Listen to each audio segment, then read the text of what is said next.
What's up everybody, another beautiful day in Azeroth, and today we're taking a look at not only the next expansion for World of Warcraft, but the next 3 expansions. Yes, 3, with a more in-depth look at the next one in line. So Blizzard is changing the game in a lot of ways, one of them being moving away from the one expansion, one threat / gimmick type of format to a broader, more enveloping type of storytelling, which for now will span over 3 expansions. The World Soul Saga, where the goal is to explore and revisit unanswered questions already within the world of Azeroth. Like, what up with that sword? What are the Titans? Why isn't Windfury Totem raid-wide? And much more. And this whole saga is set to conclude in 2030, at a pace of roughly 1 expansion every 2 years. So the first one out is War Within, as we'll be waging war within Azeroth herself, and finally get to know what the dealio is with the sword.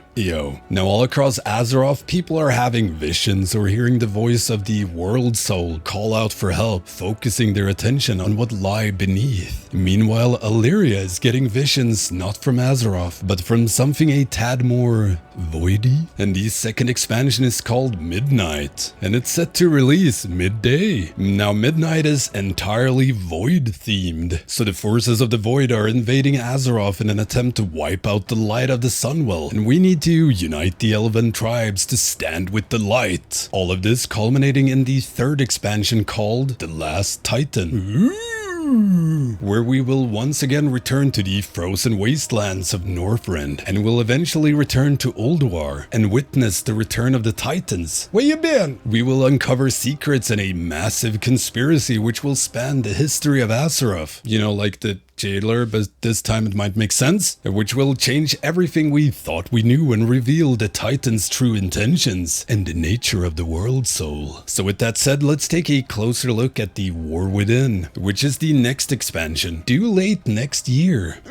Now going forward, Blizzard has noticeably changed their approach to World of Warcraft and player feedback, trying to design their game and features more around what the community at large actually wants. And shockingly, it's all pretty awesome. Who would have thought? You think you want it, and you did. So a big new thing in War Within is the introduction of war bands, TLDR, Accountwide, and cross-realm everything. So let's take a look at that. Due to, as I understood it, technical or engine limitation, Blizzard is needed to resort to a lot of weird stuff to make alts work better in WoW. Things like, if you want to transfer this currency to your alt, go to a vendor and spend some to buy a different box that contains account-bound currency that you can then mail to yourself, log out, log back in, take the box out of your mailbox, and open it on your alt. Congratulations, you have moved 300 supplies.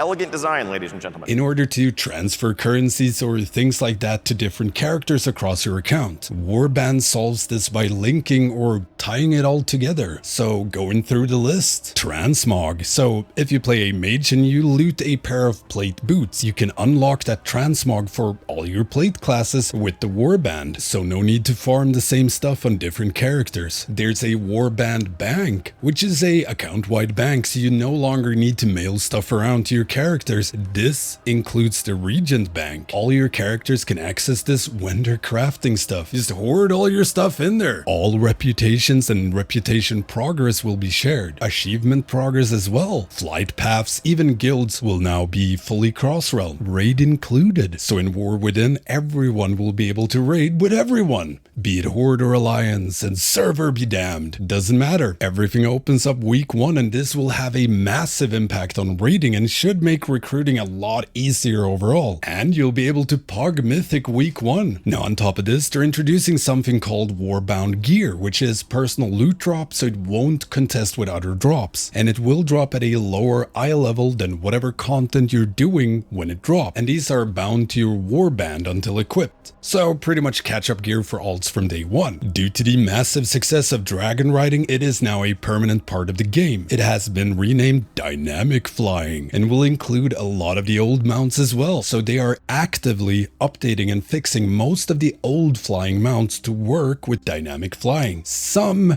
are not possible. I guess like Mimiron's head would be hard to animate. Rocket boost? Also, anywhere you can fly, you can now dynamic fly, and it will be the de facto default mode of flying going forward. However, you can still toggle to turn on the old school flying and just chill. And of course, with a new expansion comes new zones. Starting off with the Isle of Dorn. Fertile soil and plant life make up this paradise featuring fiery bees, mead, and stormy peaks, which is the central city that will serve as our capital for the expansion. Beneath lies the ringing deeps, where we'll meet our new allied race, the Earthen, which have diminished in this area, and the kobolds have taken over much of the mines, even building a city of their own, becoming a force to be reckoned with under the leadership of the Candle King. Further down is the Hollowfall, a vast underground under the bright light of an enormous crystal that actually is not the tip of the Sargeras sword, which it really should have been. Here lives the Arathi, who spread the light while engaged in constant battle with the Nerubian Empire. This light, however, is getting awfully voidy as of late. Now, in the deepest places of Azeroth is the heart of the Nerubian Empire. More spiders and egg sacs. Throughout our adventure, we'll also help a new allied race, the Earthen, which will be playable as both Horde and Alliance. Horde dwarf? What? And they're bling bling encrusted as well. Now, as we venture through these zones, Blizzard is introducing a new type of world content, which are called delves, meant to be a new permanent content. So not only for this expansion, which is repeatable endgame world content, designed around the more gimmicky fun side of World of Warcraft that world content usually brings. And you'll be able to do this solo, as a group, and with any type of roles, as it will scale accordingly. Now, these delves will appear randomly in caverns, structures, etc. as a foggy door, which you will be able to move into and instantly start your delve. In a delve, it can be anything from traversing a maze with a decaying source of light that you need to refuel by smacking kobolds. And well, you need to take their candle.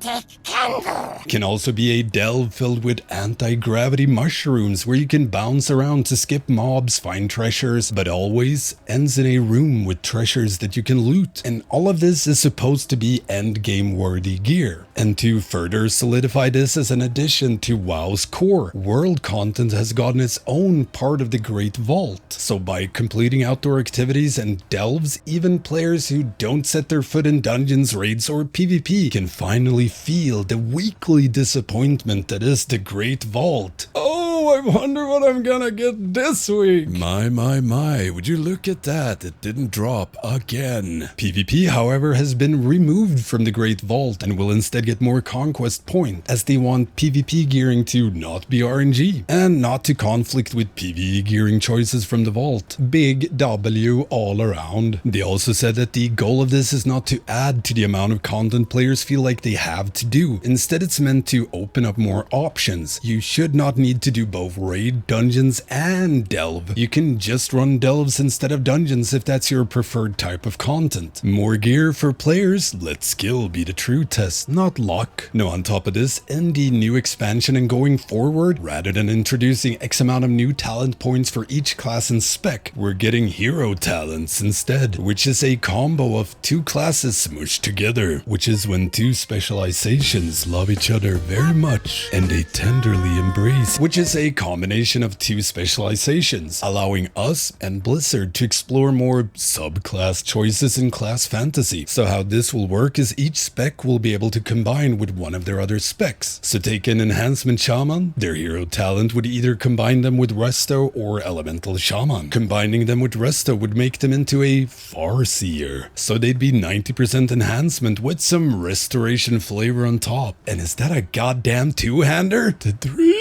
So a Guardian Druid would, for example, be able to attune more with their Boomer side, Elune's Chosen, empowering their Arcane kit a lot, giving them access to, for example, insane amounts of Leech during Lunar Beam. I pull everything and then I heal. Or go more Resto affinity with Keeper of the Grove, giving them treants they can spawn. And each of these hero talent trees has 10 nodes and you'll get 10 points to spend. However, a few of these will be choice nodes, altering how the the hero talent works. So for example, it could be that your treants passively heals more or gives you astral power or two-handed enhancement shaman. These are meant to be very flexible, easy to swap between wherever you are, just flex around all you want. Live your Dark Ranger fantasy, be a Rider of the Apocalypse or a Frostfire mage. All of these, they said, will be designed with community feedback in mind. And once information about the different hero talents starts emerging, and of course when we're able to test them, they want as much feedback as possible. It is not too late to rework a lot of them if needed. And of course the new expansion brings 8 new dungeons ranging from a Cinderbrew meadery to a Kobold dungeon, where you will tackle the mighty Candle King. To be honest, I am beyond hyped for these swole kobolds. Swolebolds? And the first raid of the new expansion will be Nerubian themed. Slimy, spiky, burrowing, spidery egg sacs and the like. And yeah, that's pretty much it for this rant on the new expansion coming for World of Warcraft. Crazy times ahead, and I'm still in a bit of shock after the announcement. Was not expecting this at all. So much win. Let me know in the comments what you think about the new expansions. And if you have any questions at all, hit me up in the comments or become a Patreon, Twitch sub, or YouTube member. And you'll also get access to the Stanky Gaming Discord, where you can get help with anything PvE or enhancement related. Don't forget the usual stuff, like, comment, subscribe, and slap that notification bell. Thank you all for watching.